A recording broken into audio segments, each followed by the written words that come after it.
Bismillahirrahmanirrahim. Alhamdulillahi rabbil alamin. Wassalatu wassalamu ala al-mab'uthi rahmatan lil alamin. Nabiyyina Muhammadin wa ala alihi wa sahbihi wa man tabi'ahum bi ihsanin ila yaumiddin. Amma ba'd. Alhamdulillah, kita masih melanjutkan pelajaran kita masih dalam membaca Risalah al-Usul min Ilmi al-Usul karya Fadilatul Syekh Al-Allamah Muhammad bin Shalih Al-Utsaimin rahimahullahu taala. Masih dalam pembahasan tentang al-akhbar, dan pembahasan yang paling terakhir kita ambil adalah tentang aqsam al-akhbar. Baik. Kita lanjut. Sekarang saya langsung baca karena saya mau selesaikan ini. Kama qala rahimahullahu taala aqsamul khabari bi'tibari turuqihi. Jenis-jenis khabar jika ditinjau dari sisi turuknya, jalur periwayatannya. Yang qasimul khabaru bi'tibari turuqihi ila mutawatirin wa ahad. Khabar jika ditinjau dari sisi jalur periwayatannya maka terbagi menjadi mutawatir dan ahad. Apa itu mutawatir dan ahad? Qala rahimahullahu taala fal mutawatiru. Adapun khabar yang mutawatir ma rawahu jama'atun katsirun yastahilu fil 'adati ay yatawata'u 'ala al-kadhibi wa asnaduhu ila syai'in mahsus. Khabar mutawatir definisinya, dan definisi ini juga sekaligus membawakan ketentuan dari khabar mutawatir. Khabar mutawatir dia adalah khabar yang rawahu jama'atun katsirun, yang diriwayatkan oleh sekelompok manusia yang banyak jumlahnya.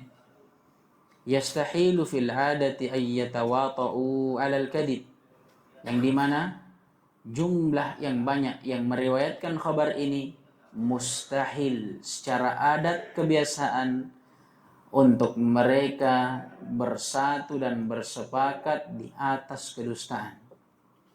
Jadi adalah khabar yang diriwayatkan oleh banyak orang yang tidak mungkin bersepakat di atas kedustaan. Itu intinya.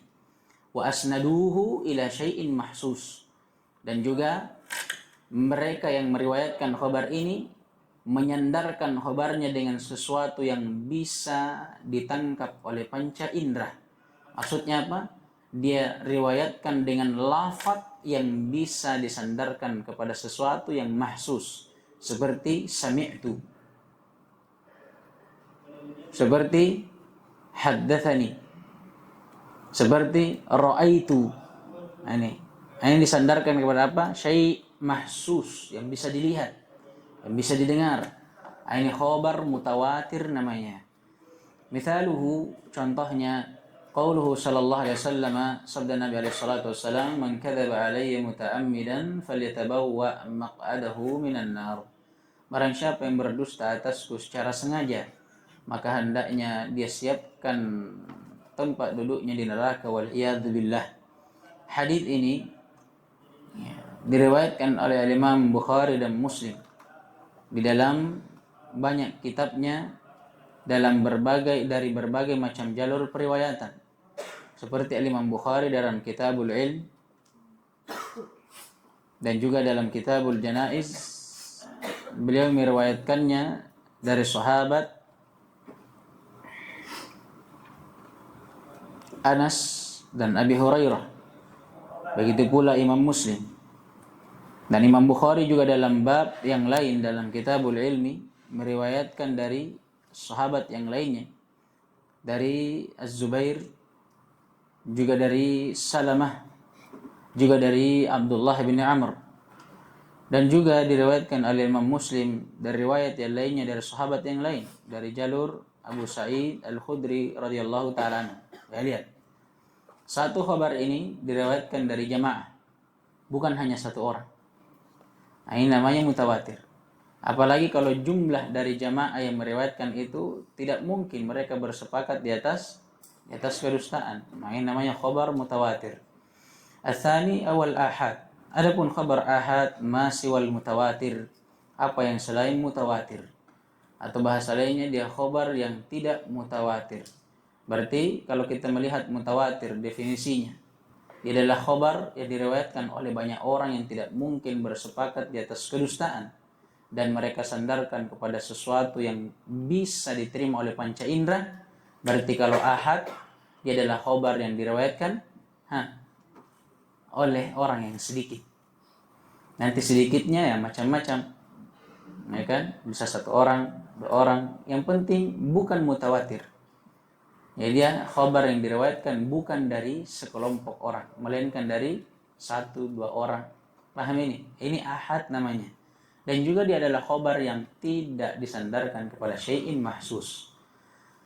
Kemudian kata beliau, wahwa, dan khobar itu min haitsur rutbah, dari sisi tingkatannya, salasatu aqsam, ada 3 tingkatan, sahihun wa hasanun wa dhaif. Ada khabar yang sahih, ada hasan, dan ada yang dhaif. Paham ini? Maksudnya dari apa yang telah berlalu, dari pembagian khabar dari sisi jalurnya yang mutawatir dan ahad, ini dibagi lagi. Baik mutawatir dan ahad, kalau jika ditinjau dari sisi rutbah dan tingkatannya, itu terbagi 3 lagi. Ya, ada yang namanya sahih, ada hasan, ada dhaif. Fasahihu, adapun yang sahih, ma naqalahu adlun tammud dhabti bisanadin muttasilin wa khala min asy-syududi wal illati al-qadihah. Dia adalah apa yang diriwayatkan oleh seorang yang adil. Ini pertama. Tammud dhabt, sempurna dhabtnya. Bisanadin muttasil, dengan sanad yang bersambung. Wa khala min asy-syudud wal illah al-qadihah, dan dia kosong dari syad, ini akan ada pembahasannya, dan illah, penyakit yang bisa merusak hadis. Nah, ini definisi sekaligus syarat dan ketentuan dari khabar yang sahih. Maka baik yang mutawatir ataupun ahad, ketika khabar itu diriwayatkan dengan 5 ketentuan ini, diriwayatkan oleh orang yang adil, sempurna dhabtnya, sanadnya bersambung, tidak ada syad di dalamnya, dan tidak ada illah yang merusak hadits di dalamnya, maka baik dia mutawatir ataupun ahad, kita katakan dia khabar sahih. Wal hasan, adapun al khabar yang hasan, ma naqalahu adlun khafifud dhabti bisanadin muttasilin wa khala min asy-syududi wal illati al-qadihah.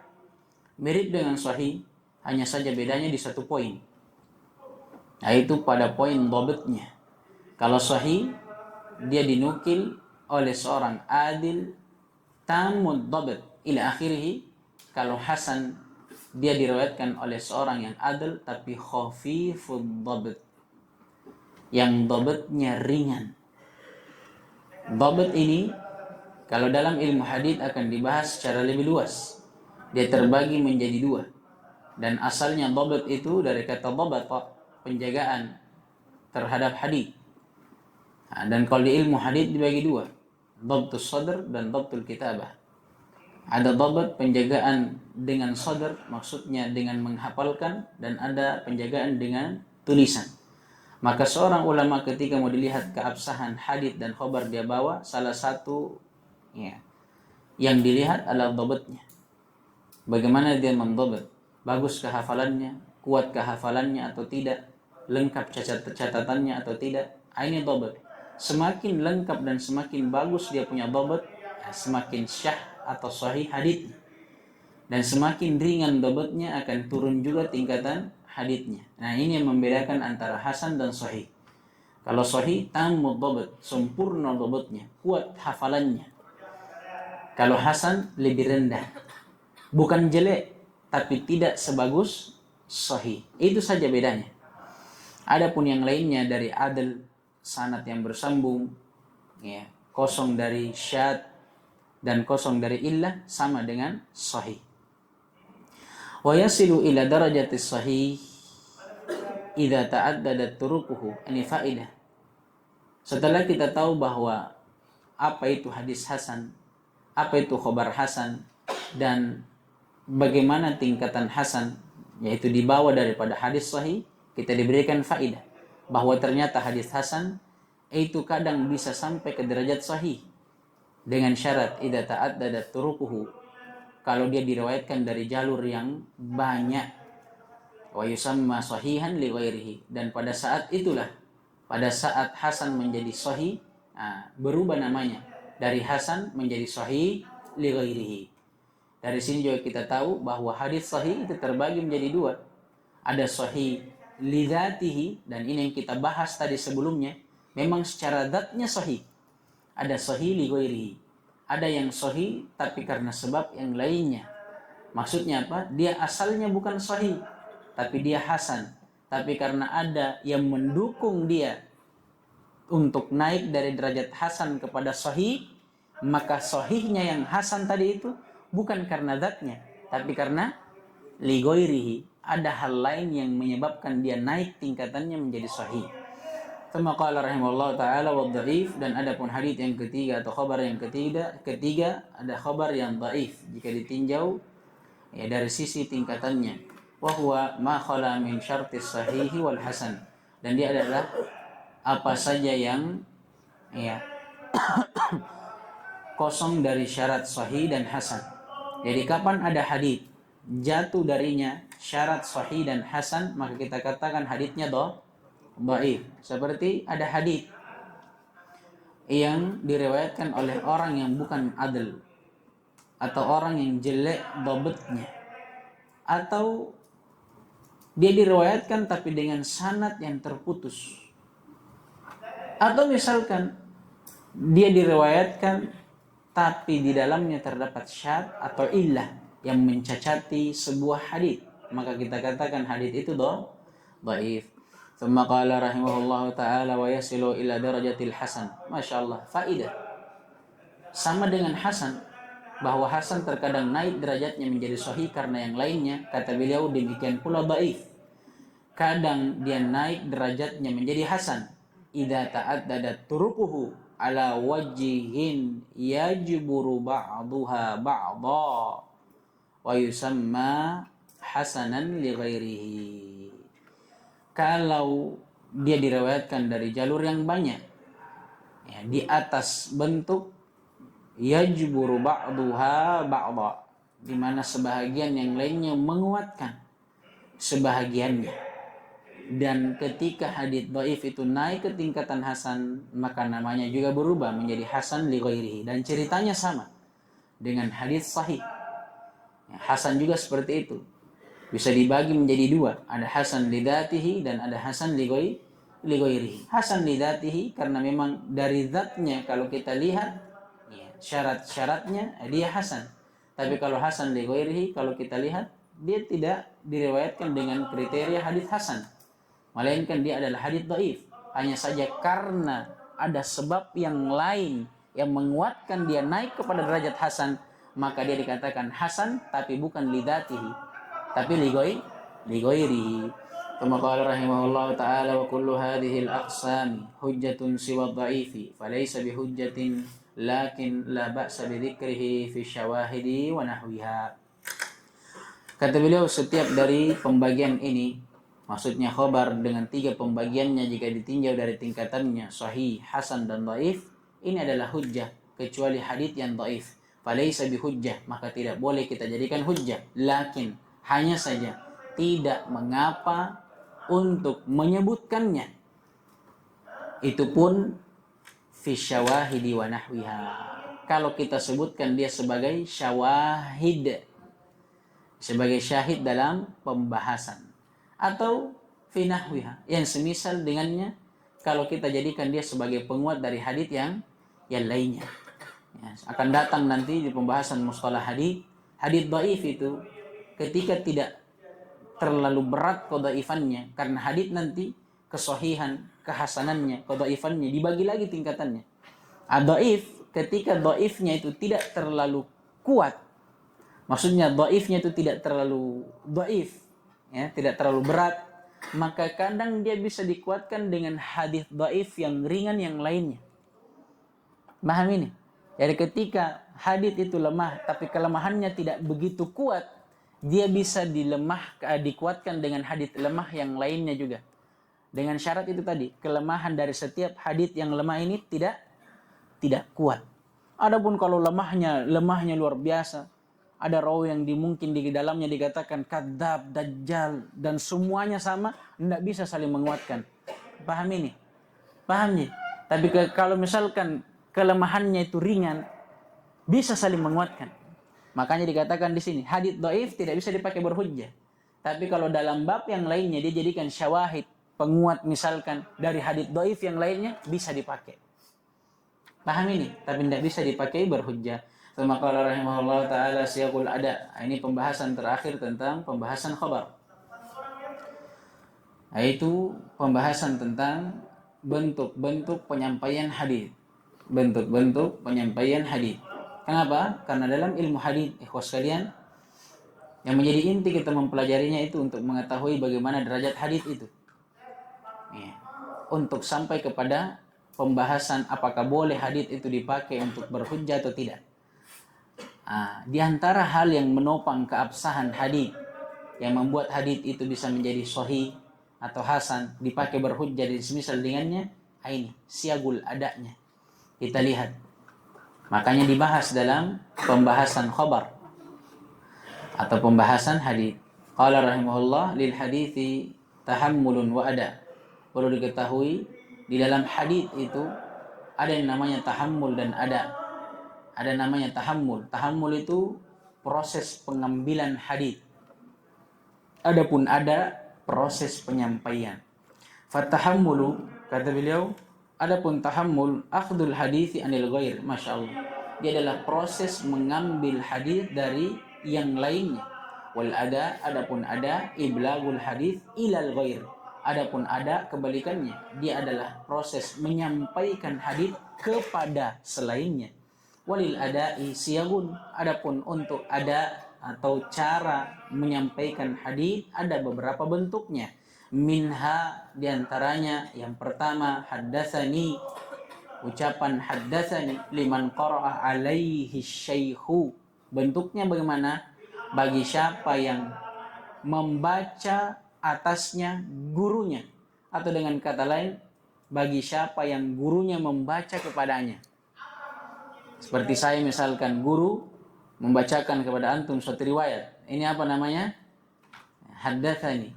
Antum ketika meriwayatkan, antum ucapkan haddatsani. Tapi ini dalam bab hadis. Tadi itu cuma percontohan saja. Paham ini? Kemudian yang kedua, atau sebelum itu faedah. Untuk yang pertama ini dikatakan martabatu al-qiraah. Martabatu al-qiraah. Dan disebutkan oleh para ulama huwa aqwa al-maratib. Dia aqwa al-maratib, tingkatan paling kuatnya dalam periwayatan sebuah hadis. Kenapa?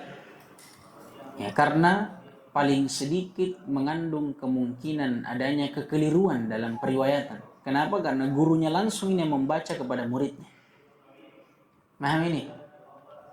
Ya, itulah yang membuat juga dia menjadi tingkatan yang paling tinggi dan paling kuatnya dalam adaul hadis.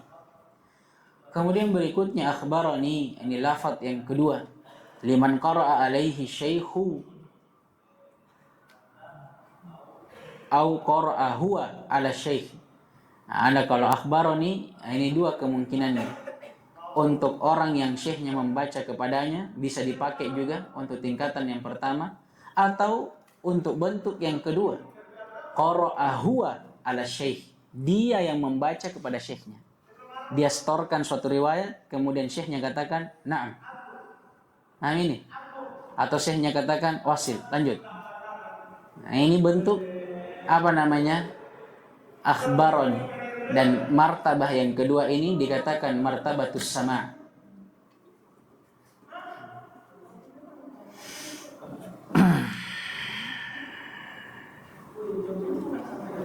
Kemudian kata beliau yang ketiga akhbarani ijazatan au ajaza li. Nah, ini dua. Liman rawa bil ijazati dunal qiraah. Ini bagi siapa yang meriwayatkan suatu riwayat dengan ijazah, tidak dengan membaca. Bukan dengan gurunya membacakan dia, bukan juga dengan dia membaca kepada gurunya. tapi dengan gurunya memberikan ijazah kepadanya untuk meriwayatkan apa yang dia dengar dari gurunya, atau mungkin kitab-kitab gurunya dan semisal dengannya. Contoh misalkan seorang guru berkata kepada muridnya, ajaztu laka, nah itu kitabi al-fulani misalkan, saya mengijazahkan kepadamu kitabku yang ini dan itu. Atau ajaztu laka masmu'ati, saya mengijazahkan kepadamu apa saja yang engkau dengar dariku. Ini ijazah.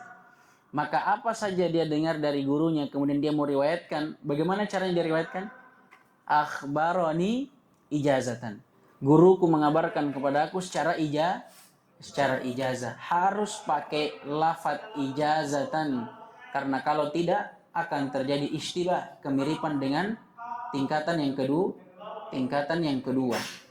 Nah, sekarang di sini yang beliau susun ini sesuai dengan tingkatan kekuatannya. Maka yang paling kuat adalah haddatsani, kemudian akhbaroni ijazatan atau ajazali. Makanya pada lafaz akhbaroni ijazatan harus ditambah lafaz ijazatan supaya jelas bahwa akhbaroni di sini apa? Dia martabah sama atau ijazah. Paham ini? Masalahnya beda martabah, beda tingkatan kuat dan lemahnya. Kemudian kata beliau wal ijazatu, adapun ijazah itu bagaimana bentuknya? Huya riwayatul hadithi idnuhu litilmid ayyarwiya anhu ma rawahu wa illam yakun bitariqil qiraah, yaitu idinnya, maksudnya idin seorang guru. Jadi idnuhu di sini idnu syaikhi, idin seorang guru kepada muridnya untuk meriwayatkan darinya apa yang dia si guru ini telah riwayatkan sebelumnya dari gurunya juga. Wa illam yakun bitariqil qiraah, walaupun periwayatan tersebut bukan melalui jalur pembacaan. Paham ini? Tsumma qala rahimahullah al-an'anatu, ini yang keempat. Wahia, apa itu an'anah? Riwayatul hadits bilafdhi an, periwayatan hadits dengan menggunakan lafaz an fulan, an Rasulillah sallallahu alaihi wasallam. Wa hukmuha, dan hukumnya al-ittisalu, dia dihukumi bersambung sanadnya, illa, kecuali min ma'rufin bit tadlis, dari orang yang dikenal dengan tadlisnya. Tadlis atau yang biasa kita kenal pelakunya dengan seorang mudallis. Ini adalah perbuatan di mana seorang rawi menyamarkan rawi yang lainnya, dia samarkan. Nah ini, orang yang seperti ini banyak bentuknya. Imma dia samarkan namanya seorang rawi, atau imma dia samarkan gurunya atau yang semisal dengannya, terkenal dengan itu. Kenapa? Karena dia ingin mengecoh, menyembunyikan sesuatu kelemahan dalam hadis, makanya dia buat tadlis. Paham ini? Nah, sekarang riwayat an, sebagaimana yang kita lihat, beliau susun di tingkatan yang paling rendah. Kenapa? Karena ini memang lafaz periwayatan yang paling lemahnya. Paham ini? Karena tidak memberikan kesan secara langsung. Beda kalau haddatsani, memberikan kesan langsung, guru membaca kepadanya. Akhbaroni, memberikan kesan langsung, dia membaca kepada gurunya.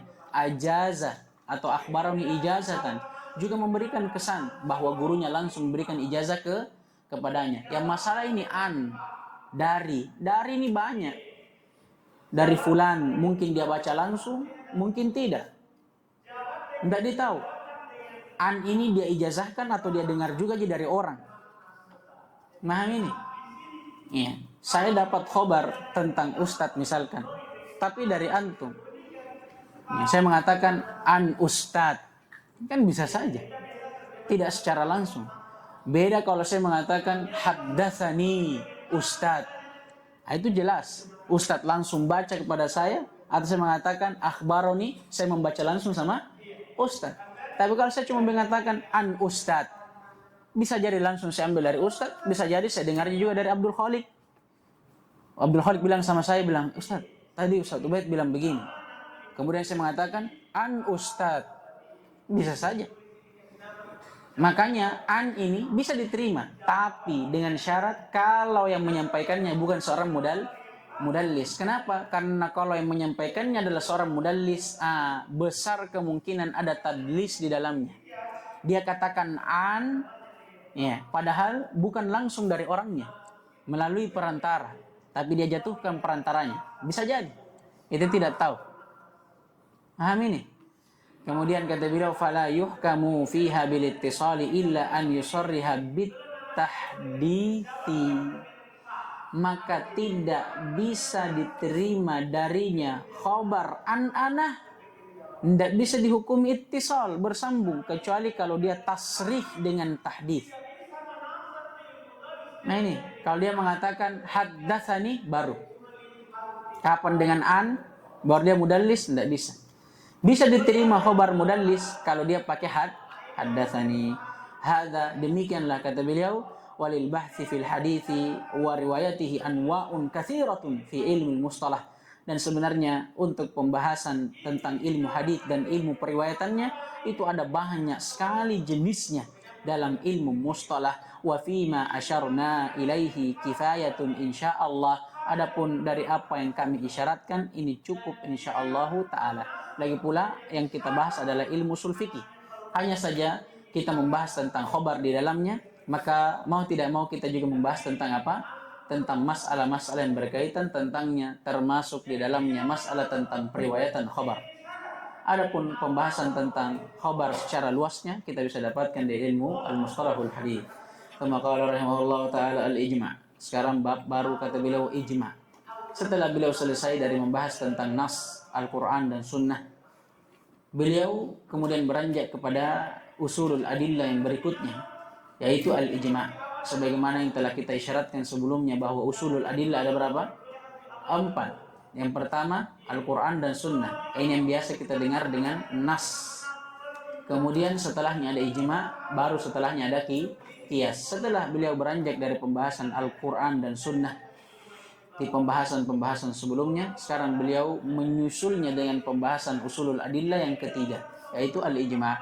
Qala rahimahullah ta'ala ta'rifuhu, definisinya al-ijma'u lughatan al-azmu wal-ittifaq. Dia adalah azm suatu tekad, dan ittifaq kesepakatan. Dia adalah azm dan tekad dan ittifaq. Wastilahan, adapun secara istilah, ittifaqu mujtahidi hadhil ummah ba'da Nabi sallallahu alaihi wasallam ala hukmin syar'iyyin. Dia adalah kesepakatan para mujtahid umat ini, maksudnya umat Muhammadiyah,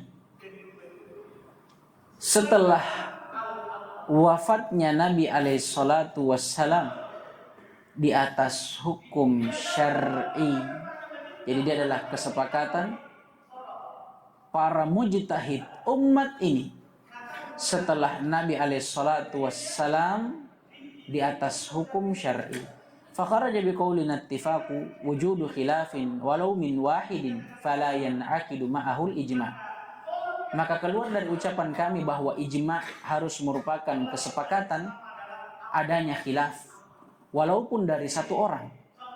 Maka ketika ada masalah kemudian dikatakan di dalamnya fihi khilaf, terdapat dalamnya perselisihan, walaupun yang menyelisihi hanya satu orang, apakah bisa dikatakan ijma'? Tidak, karena ijma' harus ittifaq. Fala yan'aqidu ma'ahul ijma'. Maka kapan ada perselisihan walaupun datang dari satu orang, tidak tetap ijma' dengan adanya dia.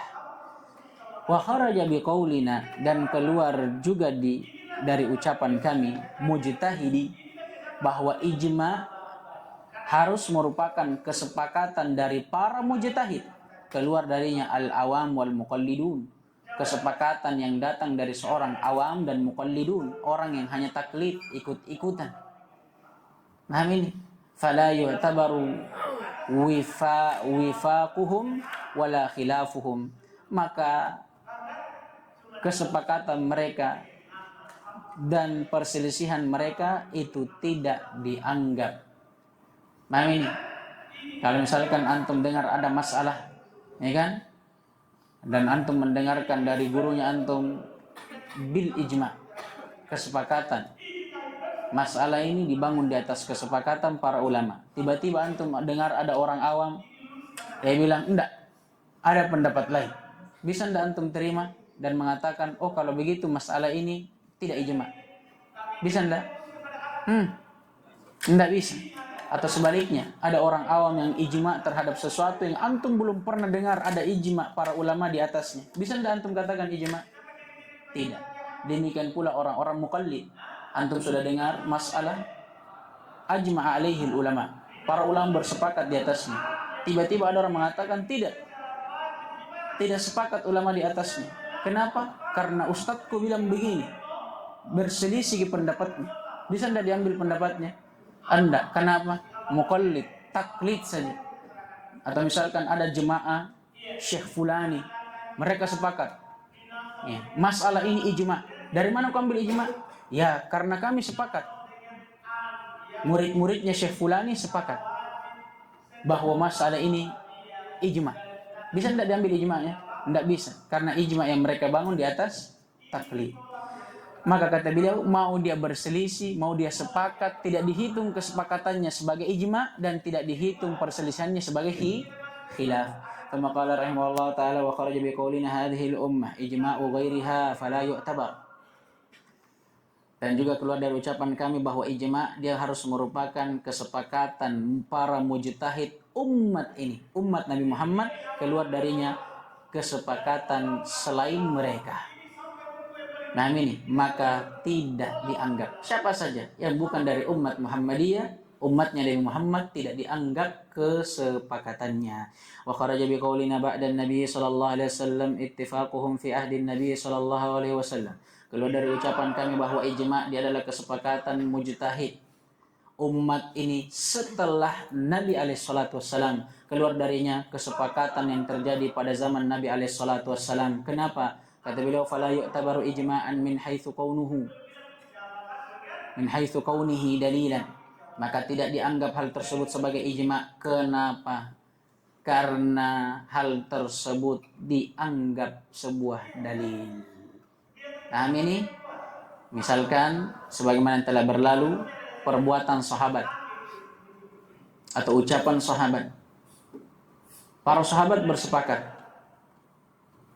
atau para sahabat tidak berselisih dalam suatu ucapan atau perbuatan. Paham ini? Nah, ini kan kesepakatan sahabat namanya di zaman Nabi. Apakah sepeninggal Nabi alaihissalam kita katakan kesepakatan sahabat ini ijma? Tidak. Kenapa? Karena itu dihitung dalil. Paling minimalnya itu dihitung dalil apa? Takriri. Paham ini? Ini kan berarti bukan ijma. Kemudian kata beliau, li'anna ad-dalila hasala bi sunnatin Nabi sallallahu alaihi wasallam min qaulin aw fi'lin aw takrir. Karena di sini ya kan, apa yang terjadi di zaman Nabi alaihi salatu wasallam berupa kesepakatan itu merupakan dalil yang terhasilkan dengan sunnah Nabi. Baik dia terhasilkan dengan ucapan Nabi, maksudnya dia sesuai dengan ucapan Nabi, atau perbuatannya, atau pembenarannya. Walidzalika idza qala sahabiyyu kunna naf'al aw kanu yaf'alun kadza aw kanu yaf'aluna kadza ala ahdi Nabi sallallahu alaihi wasallam kana marfu'an hukman la naqlan lil ijma'. Oleh karena itu, kalau ada seorang sahabat berkata, dahulu kami pernah melakukan, atau dahulu para sahabat pernah melakukan ini dan itu di zaman Nabi alaihissalam, maka ini kata beliau dihukumi marfu, disandarkan kepada Nabi, dan tidak dihukumi sebagai penukilan terhadap ijma'. Kenapa tadi? Karena perbuatan sahabat itu hujjah, sesuai dengan sabda Nabi alaihissalatu wassalam. Tsumma qala rahimahullahu ta'ala wa kharaja biqaulina ala hukmin syar'iyyin. Keluar dari ucapan kami bahwa ijma' itu harus merupakan kesepakatan di atas hukum syar'i. Keluar darinya ittifaquhum ala hukmin aqliyin au adiyyin. Keluar darinya kesepakatan di atas hukum akli dan adi. Maksudnya hukum kesepakatan di atas sesuatu yang adi, kebiasaan. Fala madkhala lahu huna. maka tidak ada pintu masuk untuknya di sini. Maksudnya bukan pembahasan usul fikih dan bukan pembahasan ijma, apa-apa yang mereka sepakati berupa hukum-hukum akli dan adi. Kenapa? Karena al-bahthu fil ijma'i kadalilin min adillati syara'. Karena pembahasan tentang ijma' ini seperti pembahasan dalil dari dalil-dalil syar'i. Nah, sedangkan masalah akliyah dan adiyah, apakah bisa ambil dalil? Tidak. Paham ini? Seperti ijma'nya kita semua ini bahwa satu itu lebih banyak daripada setengah. Ini dikatakan ijma'? Enggak, karena permasalahan akli. Seperti juga sepakatnya kita kalau mendung tanda akan turunnya hujan. Ini kan adiyah, hukum kebiasaan. Ya, kalau mendung akan turun hujan. Ini kan sepakat. Sepakat gitu ini. Paham ini? Apakah dikatakan ijma'?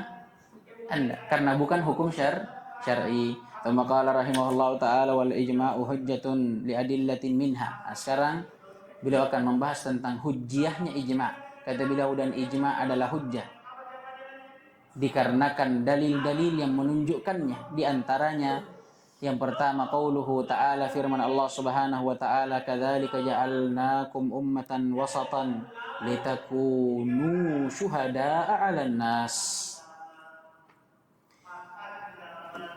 Kata beliau, yang pertama adalah firman Allah Subhanahu wa taala, demikianlah kami jadikan kalian umat pertengahan agar kiranya kalian menjadi saksi atas manusia. Faqauluhu, maka firman Allah Subhanahu wa taala, syuhada'a 'alan nas. Allah jadikan kita umat pertengahan agar menjadi syuhada 'alan nas, yashmalu syahada ala a'malihim wa ala ahkami a'malihim wasyahidu qauluhu maqbul. Masuk di dalamnya saksi atas amalan manusia dan juga hukum terhadap amalan mereka. Ya. Dan orang yang menjadi syahid, orang yang menjadi saksi itu diterima ucapannya. Perhatikan, ini Allah Subhanahu wa taala menyebutkan tentang apa? Kaum muslimin. Bahwa Allah menjadikan mereka umat pertengahan untuk menjadi saksi. Nah, namanya saksi diterima ucapannya. Berarti mereka menjadi saksi ini ketika mereka ijma' terhadap apa yang mereka saksikan persaksikan dari amalan dan hukum amalan manusia.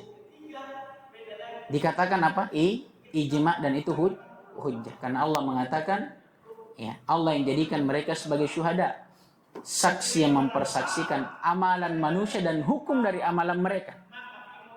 Maka ketika mereka bersepakat di atas hal itu, misalkan hukum amalan ini seperti ini, dibangun di atas kesepakatan mereka. Apa hukum kesepakatan mereka ini? Hujjah. Karena memang Allah yang menjadikan mereka sebagai saksi yang mempersaksikan amalan manusia dan hukumnya. Tsumma qala rahimahullahu taala, di antara dalilnya qauluhu ta'ala, firman Allah Subhanahu wa taala, fa in tanaza'tum fi syai'in farudduhu ila Allahi war rasul. Dalla ala anna tafaqu alaihi haqqun. Nah, ini masyaallah. Apa kata Allah dalam firman-Nya, ya ayyuhalladzina amanu. Apa kata Allah lagi? Ya ayyuhalladzina amanu atiullaha wa atiur rasul wa ulil amri minkum. Wahai sekalian orang-orang yang beriman, taatlah kepada Allah dan Rasulnya dan ulil amri minkum. Ulil amri ini ulama dan umara di antara kalian. Syahidnya, dan apabila kalian berselisih di atas sesuatu, maka kembalikanlah kepada Allah, Al-Quran, dan Rasulnya, Sunnah. Paham ini? Kata beliau menunjukkan bahwa apa yang mereka bersepakat di atasnya adalah hak. Kenapa? Karena Allah Subhanahu wa taala dalam ayat apa? Memerintahkan kita untuk kembali kepada Al-Quran dan Sunnah ketika terjadi perselisihan. Berarti apa yang mereka ijma' di atasnya, paham ini? Itu hak. Kenapa? Karena Allah tidak perintahkan kita kembali kepada Al-Quran dan Sunnah. Paham jadi ini? Kan Allah memerintahkan kita untuk kembali kepada Al-Quran dan Sunnah di dalam perselisihan.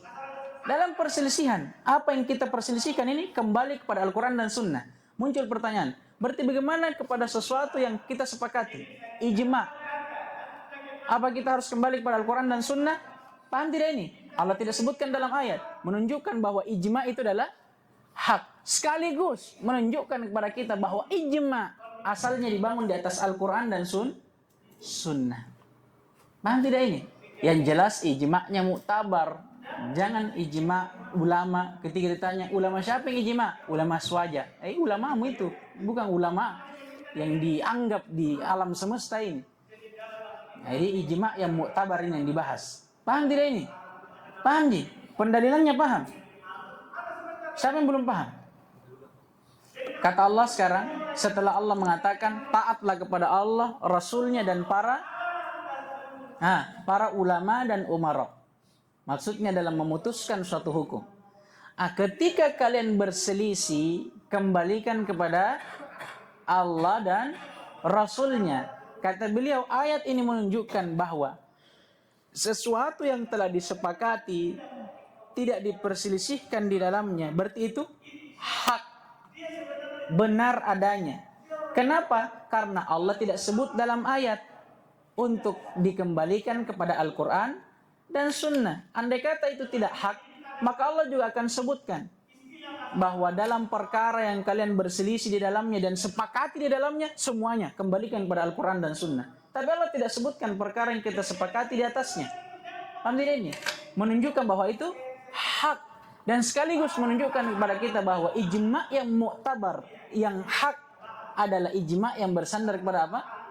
Al-Quran dan Sunnah. Karena Allah tidak memerintahkan kepada kita untuk kembali kepada Al-Quran dan Sunnah. Paham tidak ini? Sultan masih bingung? Yang kedua, sekaligus menyatakan bagi kita bahwa ijma' yang muktabar, yang hak, itu adalah ijma' yang bersandar kepada Al-Quran dan Sunnah. Karena jangan sampai antum pikir, oh berarti ijma' itu tidak diambil dari Al-Quran dan Sunnah. Dia hak, tapi tidak diambil dari Al-Quran dan Sunnah. Karena ini ayat, dia tidak suruh kita kembali kepada Al-Quran dan Sunnah kalau ada ijma'. Berarti boleh kita ijma' yang menyelisih Al-Quran dan Sunnah? Tidak, jangan salah paham. Justru kebalikannya, ijma' yang muktabar, yang hak adalah ijma' yang bersandar kepada Al-Quran dan Sunnah. Kama qala rahimahullah ta'ala, di antara dalil hujjiyatul ijma', bolehnya ijma' dijadikan hujjah, qauluhu sallallahu alaihi wasallam, sabda Nabi alaihi salatu wassalam, la tajtami'u ummati ala dalalah, tidak akan mungkin umatku bersatu di atas kesesatan. Berarti sisi pendalilannya, ketika umat ini sepakat di atas sesuatu, apakah mungkin kesepakatan itu batil? Tidak, karena Nabi sendiri yang sudah mentazkiyahnya bahwa tidak akan mungkin mereka bersepakat di atas kesesatan. Berarti apa yang telah mereka sepakati itu adalah hak. Tapi tetap dilihat siapa yang melakukan kesepakatan, tidak sembarang. Paham ini? Yang keempat, an-naqul, kita mengatakan di antara hujjatul ijma'ul umma ala syai', bahwa kesepakatan umat di atas sesuatu imma ayyakuna haqqan wa imma ayyakuna batila. Ya betul, boleh jadi mereka berijma', bersepakat di atas yang hak atau di atas yang batil. Fa in kana haqqan fa huwa hujjah, maka apabila dia hak maka itu hujjah. Wa in kana batilan fa kaifa yajuzu an tujmi'a hadhihi al-umma allati hiya akramul umam ala Allahi mundu ahdi nabiyha ila qiyamis sa'ah ala amrin batilin la yarda bihi Allah subhanahu wa ta'ala. Hadha min akbaril muhal. Maka ketika ijma' itu di atas hak, maka itu hujjah. Pasti nih. Yang masalah ini bagaimana kalau ijma' itu di atas yang batil? Kata beliau, bagaimana mungkin bisa umat yang menjadi umat yang paling mulia di sisi Allah dari zaman nabinya sampai hari kiamat, mana mungkin umat yang seperti ini dikumpulkan di atas sesuatu yang batil yang tidak Allah ridhai? Kata beliau, hadza min akbaril muhal. Ini adalah kemustahilan yang paling besar. Maksudnya hal yang paling tidak mungkin terjadi. Itu diantara dalilnya. Baik. Kita cukupkan sampai sini. Ala kulli hal, kita tidak bisa menyelesaikan masalah ijma'. Insyaallah taala kita lanjutkan di pertemuan berikutnya. Naktafi bihadzal qadar. Subhanakallahumma bihamdik asyhadu an la ilaha illa anta astaghfiruka wa atubu ilaik. وفق الله الجميع لما يحبه ويرضى ويؤتينا العافية والسلامة إنه ولي ذلك والقادر عليه الحمد لله رب العالمين